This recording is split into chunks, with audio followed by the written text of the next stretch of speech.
오늘 함께 보실 말씀 디모데후서 2장 1절에서 13절까지 말씀입니다. 디모데후서 2장 1절에서 13절까지 말씀입니다.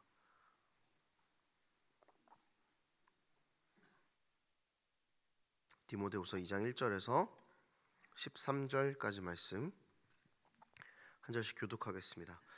내 아들아, 그러므로 너는 그리스도 예수 안에 있는 은혜 가운데에서 강하고 충성된 사람들에게 부탁하라. 그들이 또 다른 사람들을 가르칠 수 있으리라. 너는 그리스도 예수의 좋은 병사로 나와 함께 고난을 받으라. 하옵나니 이는 병사로 모집한 자를 기쁘게 하려 함이라. 경계하는 자가 법대로 경계하지 아니하면 승리자의 관을 얻지 못할 것이며 성은 농부가 받는 것이 마땅하니라. 내가 말하는 것을 생각해 보라. 주께서 범사에 내게 총명을 주시리라. 다시 살아나신 예수 그리스도를 기억하라.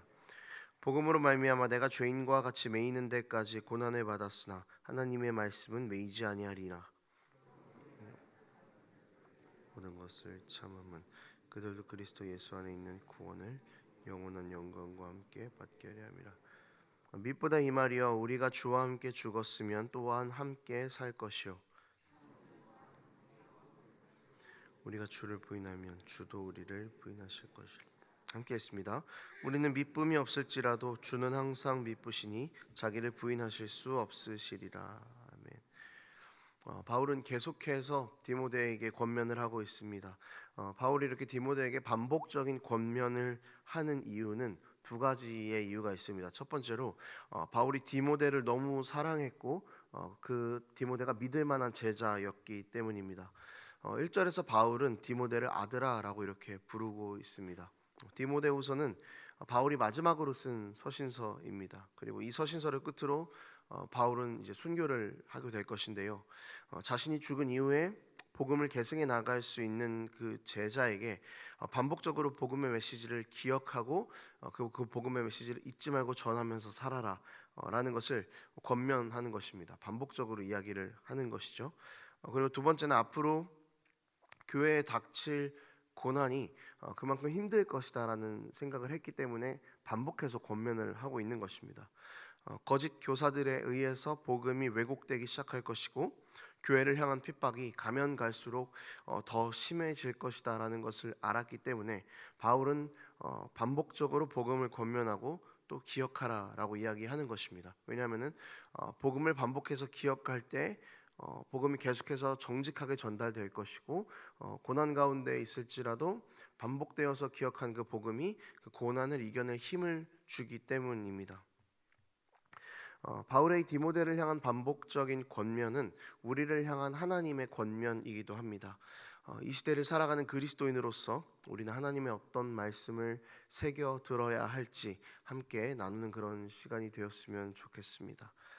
우리는 이 말씀을 보면서 은혜로 살아간다는 것은 어떤 것인가 그것을 확인해 볼 수 있습니다. 1절에 보면은요, 바울은 강하라라고 이야기하고 있는데 은혜 가운데서 강하라라고 그렇게 이야기하고 있습니다.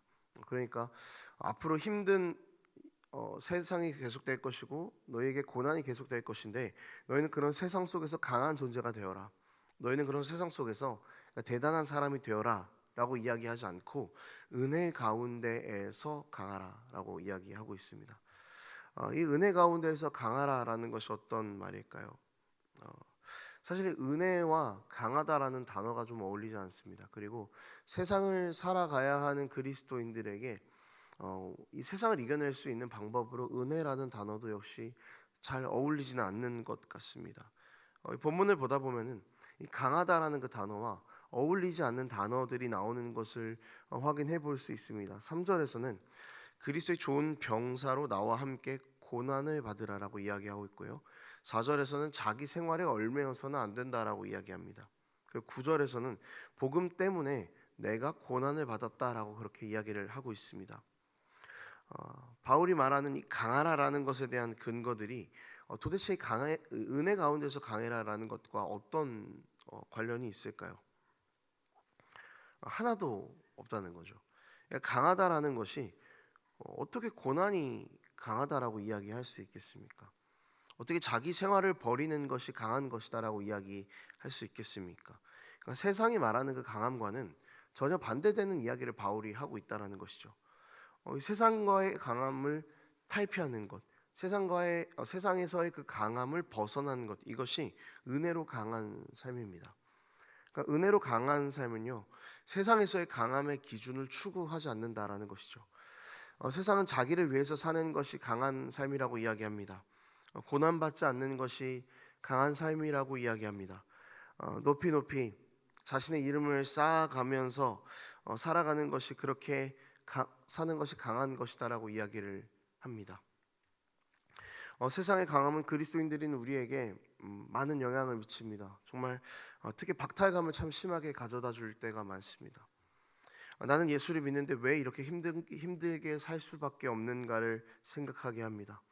예수를 믿고 있는데 나는 왜 고난을 받아야 하는가를 생각하게 합니다. 바울은 이런 것들을 걱정한 것입니다. 거짓 교사들이 나와서 또 세상이 교회를 핍박하면서 그들의 기준의 강함을 가지고 교회를 누를 날이 올 것이고 교회가 그들에게 영향을 받아서 은혜로 강하게 사는 그것을 포기하게 되는 날이 올 것을 바울은 경계했던 것입니다. 그러니까 교회가 흔들릴 것인데 그런 상황에서 여러분 흔들리지 마십시오. 세상은 우리를 흔들지만 세상은 우리를 계속해서 세상의 강함의 기준을 우리 교회에 들이댈 것이지만 여러분 그 세상의 기준을 붙잡지 마시고 그리스도 예수 안에서 은혜의 강한 삶을 살아가십시오. 바울이 그렇게 권면하고 있는 것입니다. 여러분 복음을 가지고 사는 삶에는 늘 고난이 따라옵니다. 초대교회는 예수를 믿는다고 하면 죽임을 당했습니다. 물론 우리가 지금 예수를 믿는다고 해서 죽임을 당하는 그런 시대에 살고 있지는 않습니다. 하지만 예수를 믿는다고 하면 세상에서 이득 하나 없는 세상을 살아가고 있는 것은 확실합니다. 예수를 믿어서 우리가 어떤 이익을 받았습니까? 세상 속에서 더 참아야 되고요. 바보처럼 보여질 때도 있습니다. 최소한의 내 권리도 주장하지 못할 때가 있습니다. 좀 화가 나는 일이 있어도 잘못됐다라고 부당하다고 생각되는 것들이 있어도 그냥 내가 그리스도인이기 때문에 한번 참아야 하는 경우들도 꽤나 많이 생깁니다. 또 교회만 다닌다고 하면 가끔은 이상하게 쳐다보는 시선들을 견뎌야 할 때도 있습니다. 저놈이 나를 전도하진 않을까. 늘 이렇게 사회적인 간격을 두면서 어쩔 수 없이 그렇게 살아가야 될 때도 있다라는 것이죠. 이런 상황이 힘들어서 우리는 예수를 믿는다는 것을 굳이 밝히지 않을 때도 있습니다. 신앙과 삶을 분리하기 시작합니다. 교회를 다닌다고 하면은 내가 지어야 할 책임이 먼저 생각나고 내가 받아야 될 손해들이 먼저 떠오르기 때문에 굳이 예수 믿는 것을 밝히지 않는 그런 세상이 되어가고 있습니다. 바울은 믿는 자들이 받고 있는 고난을 알고 있을 것입니다. 자기 자신조차도 예수를 믿는다는 이유로 죽음을 앞두고 있는 처지였습니다. 그럼에도 불구하고 바울은 은혜로 강하라라고 이야기합니다. 11절 12절의 말씀을 한번 보도록 하겠습니다. 제가 읽겠습니다. mit보다 이 말이여 우리가 주와 함께 죽었으면 또한 함께 살 것이요. 12절 앞절에 이렇게 남아 있죠. 참으면 또한 함께 왕노릇할 것이요. 바울은 우리가 그리스도인으로서 세상을 살아가는 것이 고난이라고는 이야기합니다. 하지만 사실 그 고난은 끝이 아니다라고 덧붙이고 있습니다. 예수를 믿는다는 이유로 고난을 한 번도 받아본 적이 없는 사람은 은혜 가운데에서 강하게 살아낸 사람은 아닙니다. 그냥 세상의 기준 만족시키면서 세상의 기준으로 강하게 산 사람입니다. 그런 사람들에게 예수 때문에 시작된 고난이 없기 때문에 그 삶은 그냥 그 상태로 끝이 나는 것입니다. 하지만 예수 때문에 고난이 시작된 자들에게 11절에는 우리가 주와 함께 죽었으면 또한 함께 살게 될 것이다 라고 이야기하고 있습니다. 은혜 가운데 강한 사람은 이 세상을 살아가면서 주와 함께 죽은 사람입니다. 은혜 가운데에서 강하기 위해서 내가 죽고 은혜 가운데에서 강하게 살기 위해서 십자가 안에서 나를 죽인 사람입니다. 그렇게 살아가는 사람들이 예수와 함께 다시 살게 될 것이다라는 것을 바울은 이야기하고 있는 것입니다. 그냥 죽으라는 것이 아닙니다. 반드시 예수가 당신들을 살릴 것이니, 십자가에서 예수님께서 이루신 그 영원한 생명이 우리를 살릴 것이니, 여러분 그러니 이 세상의 기준들 가운데에서도 낙심하지 마십시오. 우리에게 소망은 이 세상이 아닙니다. 우리에게 세상은 예수님이 가지고 오시는 영원한 생명입니다. 바울은 지금 그것을 우리에게 이야기해 주고 있는 것입니다. 여러분, 그리스도인인 우리의 삶은 은혜로 강한 삶을 살아야 합니다.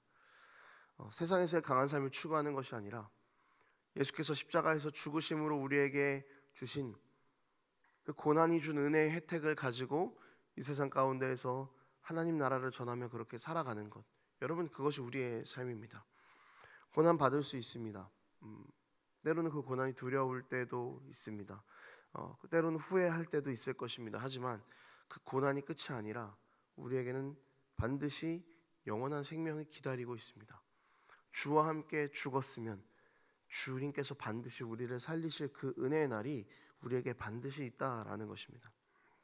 주님과 함께 그분의 나라에서 왕노릇하게 될 그 날이 여러분 주와 함께 죽은 자들에게 반드시 허락된다라는 것입니다. 주님과 함께 죽고 그리고 그렇게 죽은 우리를 다시 살리시는 그 주님과 동행하는 삶, 이것이 은혜 가운데에서 강한 자의 삶일 것입니다.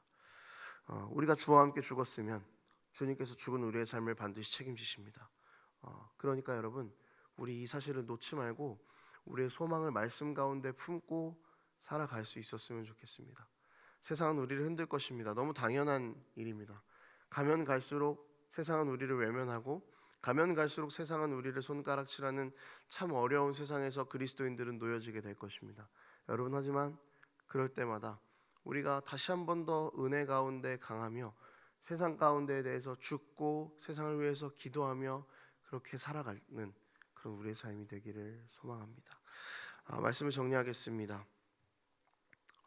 여러분, 세상을 향한 신뢰를 회복하는 것도 중요하겠지만 우리가 신뢰를 회복한다고 해도 그리스도인들이 미워하는 세상의 풍조에는 변함이 없을 것입니다. 가면 갈수록 세상은 그렇게 흘러가기 때문입니다. 그런데 생각해 보면은요, 여러분, 교회는 역사 안에서 세상으로부터 사랑을 받아본 경험이 없습니다. 그러니까 여러분, 우리가 힘을 내야 합니다. 그리스도를 위해서 고난을 받았다면 그분이 우리의 모든 고난을 갚아주실 그날이 반드시 옵니다. 10절에 이렇게 나와 있습니다. 그러므로 내가 택함 받은 자들을 위하여 모든 것을 참음은 그들도 그리스도 예수 안에 있는 구원을 영원한 영광과 함께 받게 하려 함이라. 그리스도 예수 안에 있는 이 영원한 영광, 이것이 은혜로 강한 자들에게 주어지는 선물입니다. 그러니 여러분, 예수를 붙잡고 이 세상의 기준들을 기꺼이 이겨낼 수 있는 우리 삶이 되었으면 좋겠습니다. 그리스도의 좋은 병사로, 좋은 그리스도인으로서 이 땅을 살아가며 주님 다시 오실 그날까지 영원한 생명의 면류관을 바라는 그 마음을 가지고 굳게 믿음을 붙잡고 살아가는 우리의 삶이 되기를 소망합니다. 기도하겠습니다. 하나님 아버지, 세상은 우리를 흔들고 여전히 주님을 놓치게 하고 세상은 우리에게 소망이 없다라고 이야기하지만 주님, 우리가 이런 세상의 목소리에 귀를 기울이는 것이 아니라 주께서 우리에게 주신 그 말씀에 다시 한번 귀를 기울입니다. 그리고 그 생명의 말씀을 붙잡습니다. 참 살아가기 힘든 이 세상 가운데에서 은혜로 강하고 은혜로 담대한 삶을 살아가기를 소망합니다. 주님, 우리가 은혜로 강하게 살아가며 스스로를 계속해서 죽이는 그 삶 가운데에서 다시 죽은 우리를 살리실 하나님을 기억하며 그렇게 그것에만, 십자가에만 소망을 두고 살아갈 수 있는 우리의 삶 되도록 아버지와 함께하여 주시옵소서. 감사드립니다. 예수님 이름으로 기도합니다.